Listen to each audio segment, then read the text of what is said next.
Welcome to Vasuki Tamil info ஜோனுக்கு உங்களை அன்பன் வரவேற்கிறோம். நம்ம இன்றைக்கி ரயில்வேயில் உள்ள வேக்கன்சியை பற்றி தான் பார்க்க போகிறோம்.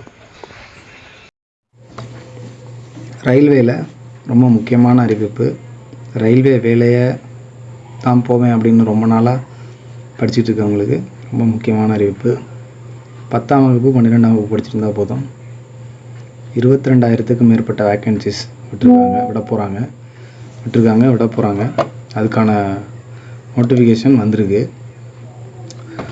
ரயில்வேலேருந்து நோட்டிஃபிகேஷன் கொடுத்துருக்காங்க. இதில் நமக்கு ஸ்டார்டிங் டேட் அப்ளை பண்ணுறதுக்கு ஸ்டார்டிங் டேட் ஜனவரி மாதம் 21 2024 ஸ்டார்ட் ஆகுது. எண்டிங் பிப்ரவரி 2020.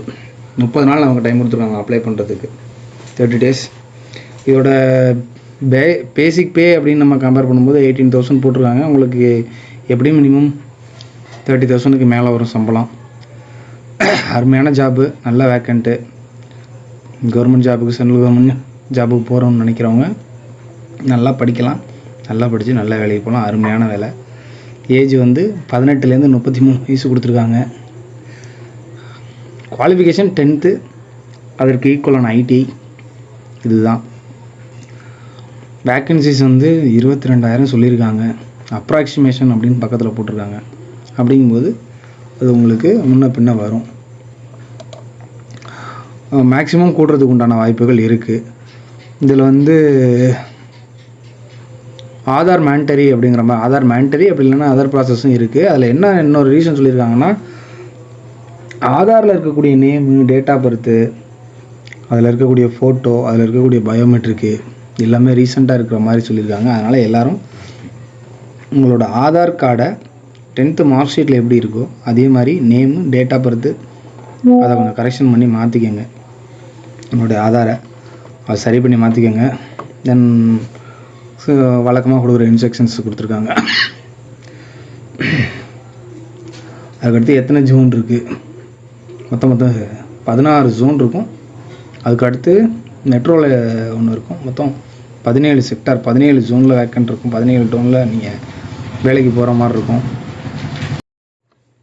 அடுத்தடுத்து என்னென்ன இருக்குங்கிறது இதில் டீட்டெயில்ஸ் ஃபுல்லாகவே சொல்லியிருக்காங்க.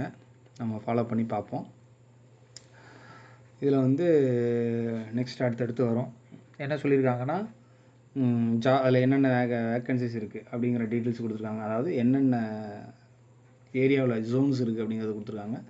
தென் அடுத்து எப்போ அவுட் ஆகிருக்கு, நோட்டிஃபிகேஷன் எப்போ அவுட் ஆகிருக்குன்னா, நமக்கு டிசம்பர் 23 அஃபிஷியலாக இந்த நோட்டிஃபிகேஷன் வந்திருக்கு. நமக்கு ஜனவரியில் இந்த வேக்கண்ட் எடுக்க போகிறாங்க அப்படின்னு.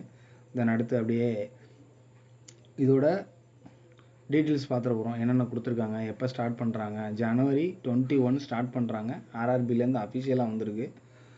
22,000 வேக்கன்சிஸ் அப்ராக்சிமேட்டாக வந்திருக்கு. 23rd வந்திருக்கு. ஜனவரி 20 நோட்டிஃபிகேஷன் ஸ்டார்ட் ஆகி லாஸ்ட் டேட் பிப்ரவரி 20. ஆன்லைன் அப்ளிகேஷன்ஸ் தான். Mode of application online application தான். ஆன்லைன் அப்ளிகேஷன் ஸ்டார்ட் பண்ணோடனே நம்ம ஒரு எப்படி அப்ளை பண்ணுறங்கிற அப்ளிகேஷன் ஒரு வீடியோ ஒன்று போடுவோம். அதை ஃபாலோ பண்ணிக்கோங்க. நம்மளோட சேனலை சப்ஸ்கிரைப் பண்ணிங்கன்னா அதுக்கேற்ற மாதிரி அது டீட்டெயில்ஸ் சொல்லுவாங்க. அடுத்து எப்படி எக்ஸாம்ஸ் நடக்கும் அப்படின்னா, கம்ப்யூட்டர் பேஸ்டு எக்ஸாம் தான். கம்ப்யூட்டரில் தான் எக்ஸாம் எழுதுகிற மாதிரி இருக்கும். 4 ஆப்ஷன்ஸ் இருக்கும். அதில் ஏதாவது ஒரு ஆப்ஷன்ஸ் நீங்கள் டச் பண்ணுற மாதிரி இருக்கும். ஆப்ஷன் ஏபிசிடின்னு கம்ப்யூட்டர் பேஸ்டு எக்ஸாம் தான். தென் அடுத்து ரயில்வே ஆர்ஆர்பி ரயில்வே ரெக்ரூட்மெண்ட் போர்ட்லேருந்து தான் வந்திருக்கு. நீங்கள் பயப்பட வேண்டாம். நம்பிக்கையான வேலை. கண்டினியூஸாக நீங்கள் படிச்சிங்கன்னா, இப்போ படிக்க ஆரம்பிச்சிங்கன்னா கூட நல்ல கரெக்டாக இப்போ படிக்க ஆரம்பிச்சிங்கன்னா கூட நீங்கள் கண்டிப்பாக வேலைக்கு போயிடலாம். உங்களுக்கு செலெக்ஷன் ப்ராசஸ் எப்படி இருக்கும் அப்படின்னா, ஃபஸ்ட்டு எக்ஸாமு, அதுக்கடுத்து ஃபிசிக்கல் டெஸ்ட்டு, அதுக்கடுத்து டாக்குமெண்ட் வெரிஃபிகேஷன், அதுக்கடுத்து medical test. Mode of exam அப்படிங்கிறது ஆன்லைன்லேருந்து தான் கொடுத்துருக்காங்க. Mode of exam nationality Indian or other categories கொடுத்துருக்காங்க. அது அடுத்த கேட்டகரியில் பார்ப்போம். ஓகேங்களா? தென் அடுத்து குரூப் லெவல் 1 வேக்கன்சிஸ். அதாவது எந்தெந்த இதில் எவ்வளோ வேக்கன்சிஸ் இருக்குது, இந்த 22,000 போஸ்டிங்கு அதில் இருக்க டிபார்ட்மெண்ட்டில் எந்தெந்த இதுக்கு போகுது அப்படிங்கிற மாதிரி போட்டிருக்காங்க. அசிஸ்டண்ட் ட்ராக் மிஷினுக்கு ஒரு 600, அசிஸ்டண்ட் பிரிட்ஜ் இன்ஜினியரிங்க்கு ஒரு 600, ட்ராக் மெயின்டெனர் குரூப் 4 அதுக்கு ஒரு 11,000, அசிஸ்டண்ட் பிவி இன்ஜினியரிங் அதுக்கு ஒரு 300, அசிஸ்டண்ட் டிஆர்டி எலக்ட்ரிக்கல் டிபார்ட்மெண்ட் அதுக்கு ஒரு 800, அசிஸ்டன்ட் லோக்கோ ஷீட் எலக்ட்ரிக்கல் அதுக்கு ஒரு 200, அசிஸ்டன்ட் ஆப்ரேட்டர் எலக்ட்ரிக்கல் அதுக்கு ஒரு 200, அசிஸ்டன்ட் டிஎல் ஏசி அதுக்கு ஒரு 500, அசிஸ்டன்ட் சிஎன்டபிள்யூ மெக்கானிக்கல் டிபார்ட்மெண்ட் அதுக்கு ஒரு 1000, பாயிண்ட்ஸ் மேன் பி டிராஃபிக்கில் அதுக்கு ஒரு 5000, அசிஸ்டன்ட் எஸ்என்டி இதுக்கு ஒரு 1500, மொத்தமாக சேர்த்திங்கன்னா 2500 வரும். எந்தெந்த டிபார்ட்மெண்ட்டில் எவ்வளோ இருக்குன்னா, அதாவது ரயில்வேக்குள்ளே அந்த குரூப் டிக்குள்ளே அதுக்குள்ளே எவ்வளோ டிபார்ட்மெண்ட் இருக்குது, அதில் எவ்வளோ எதுக்கு இருக்குன்னு இது வந்து நமக்கு மேக்ஸிமம் இன்க்ரீஸ் ஆகிறதுக்கு உண்டான வாய்ப்புகள் இருக்குது. மேக்ஸிமம் இந்த இடத்துல நமக்கு இன்க்ரீஸ் ஆகிறதுக்கு உண்டான வாய்ப்புகள் இருக்குது. தென் என்னென்ன ஜோன் இருக்குது, எந்தெந்த ஜோனில் எவ்வளோ வேக்கண்ட் இருக்குது அப்படிங்கிற டீட்டெயில் இதில் ஃபுல்லாக கொடுத்துருக்கான். குரூப் டி வேக்கன்சி 22,000 வேக்கன்சியில் எந்தெந்த ஜோன், மொத்தம் 17 ஜோன், 16 ஜோனு ஒரு மெட்ரோ, மொத்தம் சேர்த்து நமக்கு 17 ஜோனு. அதில் வந்து நமக்கு சவுத் ஜோன் தான் ஒரு சென்னையில், அது வந்து 1036 வேக்கன்சி சொல்லியிருக்காங்க. மொத்தம் 16 ஜோனு. அதில் நம்ம தனித்தனியாகவே ஸ்லாட் போட்டு தனித்தனியாக காட்டியிருக்காங்க. தனித்தனியாக நீங்கள் பார்த்துக்கலாம், வீடியோவில் கொடுத்துருக்கோம் பாருங்கள். மொத்தம் 16 zone, metro 1, north, south, east, central, south central, south east, இந்த மாதிரி மொத்தம் 16 ஜோன் இருக்கும். நீங்கள் பார்த்தீங்கன்னா உங்களுக்கே தெரியும். 16 + 1 16 ஜோனு ப்ளஸ் ஒரு மெட்ரோ, மொத்தம் 17 ஜோன். ஒவ்வொரு ஜோன் வைஸாக போஸ்டிங் வைஸாக தனித்தனியாக பிரித்து போட்டிருக்காங்க. அதில் நமக்கு வந்து 1026 வேகன்சிஸ். இது கடந்த இயரில் எவ்வளோ எடுத்திருக்காங்க அப்படிங்கிற மாதிரி சொல்லியிருக்காங்க. 2025-26 இப்போ வந்திருக்குது 22,000 வேகன்சிஸ். 2024 32,438 வேகன்சி எடுத்திருக்காங்க. 2019 1,03,769 வேகன்சி எடுத்திருக்காங்க. 2018 62,097 வேகன்சிஸ் எடுத்திருக்காங்க. இந்த 22,000 இன்க்ரீஸ் ஆகிறதுக்கு வாய்ப்பு இருக்குது, பார்த்துக்கோங்க. தென் அடுத்து அப்ளை பண்ணுறது மேக்ஸிமம் ஆன்லைன் தான், மேக்ஸிமம் இல்லை கன்ஃபார்ம் ஆன்லைன் மோடு மட்டும்தான். ஆன்லைன் மோடில் தான் அப்ளை பண்ணணும். எப்படி அப்ளை பண்ணுறது என்ன ஏதுங்கிற தகவல் சொல்லியிருக்காங்க, பார்த்துக்கோங்க. வெப்சைட் தான் ஆர்ஆர்பி குரூப் டி ஆர்ஆர்பி சென்னைங்கிற வெப்சைட்டில் உள்ள போய்ட்டு நம்ம அதில் அப்ளை பண்ணிக்க வேண்டியதான். அதில் இருக்கும். நம்ம அப்ளை பண்ண ஸ்டார்ட் பண்ணதுக்கு அப்புறம் நம்ம அதுக்குண்டான ஒரு வீடியோ ஒன்று போடுவோம். என்னென்ன டாக்குமெண்ட்ஸ் வேணும், எப்படி அப்ளை பண்ணுவோங்கிறது அதுக்கப்புறம் ஒரு வீடியோ போடுவோம். அதுக்கடுத்து அப்ளை பண்ணுறதுக்கு எவ்வளோ ஃபீஸ் பேமெண்ட் அப்படிங்கிற டீல் என்னென்னா, ஜென்ரல் ஓபிசி இடபிள்யூஎஸ் கேட்டகரிக்கு 500, எஸ்சிஎஸ்டி ஃபீமேலு டிரான்ஸ்ஜெண்டருக்கு 250. இதில் இன்னொரு ஆப்ஷன் ரயில்வேயில் என்ன இருக்குது அப்படின்னா, நீங்கள் எக்ஸாம் எழுதுனீங்கன்னா உங்களுக்கு நீங்கள் வந்து அந்த கம்ப்யூட்டர் பேஸ்டு எக்ஸாம் எழுதுனதுக்கு அப்புறம் உங்களுக்கு வந்து அமௌண்ட்டை ரீஃபண்ட் பண்ணுவாங்க. First stage CBT exam computer based டெஸ்ட்னு சொல்லுவாங்க. அது எழுதுனதுக்கு அப்புறம் அந்த ஓபிசி ஜென்ரல் இடபிள்யூஎஸ் கோட்டாவில் இருக்கவங்களுக்கு 500 பே பண்ணுவீங்க. உங்களுக்கு வந்து 500ல் 400 ரீஃபண்ட் பண்ணுவாங்க. எவ்வளோ ரீஃபண்ட் பண்ணுவாங்க அப்படின்னா, இடபிள்யூஎஸ் கோட்டாவில் இருக்கவங்களுக்கு 400 ரீஃபண்டு, எஸ்சி/எஸ்டி ஃபீமேல் கேண்டிடேட்டுக்கு நமக்கு வந்து 250 அமௌண்ட்டு நம்மளோட அக்கௌண்ட்டுக்கு ரீஃபண்ட் பண்ணிடுவாங்க. ஓகேங்களா? இது வந்து சிபிடி எக்ஸாம் எழுதி முடித்ததுக்கப்புறம் நீங்கள் பாஸ் ஆகிறீங்க ஆகலை அதெல்லாம் அடுத்த பிரச்சனை. ஆனால் நீங்கள் எக்ஸாம் எழுதி முடித்தோடனே உங்கள் அக்கௌண்ட்டுக்கு அமௌண்ட் ரீஃபண்ட் பண்ணிடுவாங்க. தென் அடுத்து எலிஜிபிலிட்டி கிரிட்டீரியா, எந்தெந்த ஸ்டேட்டாக இருக்கணும், அப்படி எந்தெந்த கண்ட்ரி நேஷ்னாலிட்டி, இந்தியன்ஸ் மட்டும் இல்லை மற்றவங்களும் அப்ளை பண்ணலாம் அப்படிங்கிற மாதிரி போட்டிருக்காங்க. இந்தியா, நேபாள், பூட்டான் இவங்க யாராலும் அப்ளை பண்ணலாம். மற்ற கண்ட்ரிஸ் மட்டும் சொல்லியிருக்காங்க. தென் அடுத்து எஜுகேஷன் குவாலிஃபிகேஷனை பொறுத்த வரைக்கும் 10th பாஸு, ஐடிஐ அல்லது ஈக்குவலண்ட்டு. தென் அடுத்து ஐடிஐ முடித்தவங்க, அப்ரண்டிஸ் முடித்தவங்க.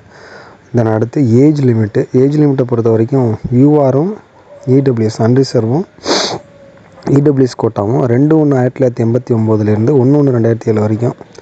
ஓபிசி நான் கிரிமினல் வந்து 2/1/1986 அதுக்கடுத்து உள்ள வரைக்கும். தென் அடுத்து எக்ஸாமை பொறுத்த வரைக்கும் உங்களுக்கு வந்து என்ன சிலபஸ் அப்படின்னா,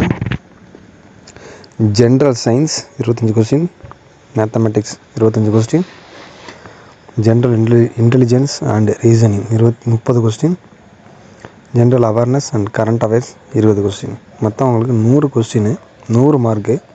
டைமிங் வந்து 90 நிமிஷம், 90 மினிட்ஸ் தான். நீங்கள் 90 நிமிஷத்தில் 100 கொஸ்டின் போடணும். இப்போலேருந்து நீங்கள் ப்ரிப்பேர் பண்ணிங்கன்னா கண்டிப்பாக போடலாம். உங்களுக்கு வந்து மேத்தமெட்டிக்ஸும் ஜென்ரல் ரீசனிங்கும் பேங்கிங் செக்டர் படிக்கிறவங்களுக்கு ஈஸியாக இருக்கும். மற்றது கொஞ்சம் ப்ரிப்பேர் பண்ணிங்கன்னா ஈஸியாக உள்ள போயிடலாம். என்னை பொறுத்த வரைக்கும் உங்களுக்கு பேங்க் செக்டரை விட இந்த வேலை ரொம்ப சேஃப், நல்ல வேலை. பேங்க் வேலையை விட நான் இந்த வேலை நல்ல வேலைன்னு சொல்லுவேன். ஓகேங்களா? 90 மினிட்ஸ். நெகட்டிவ் மார்க் உண்டு அப்படிங்கும்போது நீங்கள் கரெக்டாக கொஞ்சம் பார்த்து தெளிவாக போடுங்க. நீங்கள் 3:1 ரேஷியோவில் நெகட்டிவ் மார்க் உண்டு. 3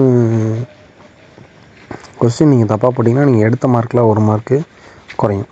அதே மாதிரி அடுத்து வந்து மேத்தமெட்டிக்ஸு அதோட டாபிக் கொடுத்துருக்காங்க, என்னென்ன சிலபஸ்ன்னு, number system, BODMAS, decimal, இந்த மாதிரி. இந்த அடுத்து ஜென்ரல் ரீசனிங், அதில் 22 டாபிக் இருக்குது மேக்ஸில். அதேமாதிரி ஜென்ரல்ஸ் ரீசனிங்கும் காமனாக அதே மாதிரி எல்லா எக்ஸாமுக்கும் உள்ள காமனாக இருக்கிற மாதிரி ஒரு 22 topic. General science, physics, chemistry, life science, இது எதை பேஸ் பண்ணி, என்வரான்மெண்டல் சயின்ஸ், இது எதை பேஸ் பண்ணியிருக்குன்னா 10th லெவல் பேஸில் சிபிஎஸ்சி புக்கை பேஸ் பண்ணியிருக்கணும். நம்ம ஸ்டேட் போர்ட் படித்தோன்னா ரொம்ப டிஃபர் இருக்கும். சிபிஎஸ்சி பேஸ் பண்ணியிருக்கோம்.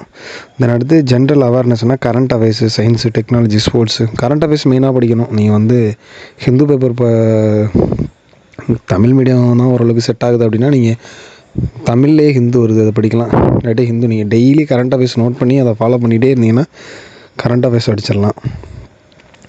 இது நீங்கள் டச்சிலே இருந்தீங்க, டெய்லி டெஸ்ட் போட்டிங்கன்னா உங்களுக்கு ஃபாலோ அப் இருக்கும். செலெக்ஷன் ப்ராசஸ் எப்படிங்கிறது கொடுத்துருக்காங்க. ஃபஸ்ட்டு சிபிடி எக்ஸாம் எழுதுறீங்க எல்லாருமே. ஃபஸ்ட்டு ஹால் டிக்கெட்டு இப்போ எக்ஸாம் எழுதுறதுக்கு சிபிடி எக்ஸாம் ஹால் டிக்கெட் வந்தோடனே எக்ஸாம் எழுத போகிறீங்க. தென் அதில் பாஸ் பண்ணதுக்கப்புறம் ஒரு பர்டிகுலர் ரேஷியோவில் 1:5, 1:4, 1:3 இந்த ரேஷியோவில் 1:5 நினைக்கிறேன். அந்த ரேஷியோவில் ஃபிசிக்கல் டெஸ்ட் கூடுவாங்க. அந்த ஃபிசிக்கல் டெஸ்ட் முடிஞ்சதுக்கப்புறம் அதில் யாராவது செலக்ட் ஆகிறாங்களோ அவங்கள சர்டிஃபிகேட் வெரிஃபிகேஷன். தென் அடுத்து மெடிக்கல் சர்டிஃபிகேட் வெரிஃபிகேஷன் முடிப்பாங்க.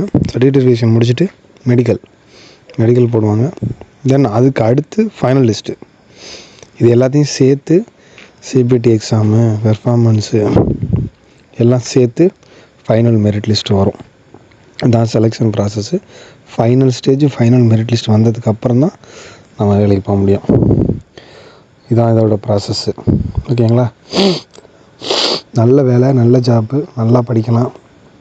எல்லாருக்குமே 10ஆம் வகுப்பு 12ஆம் வகுப்பு முடித்தவங்களுக்கு அருமையாக போகக்கூடிய வேலை.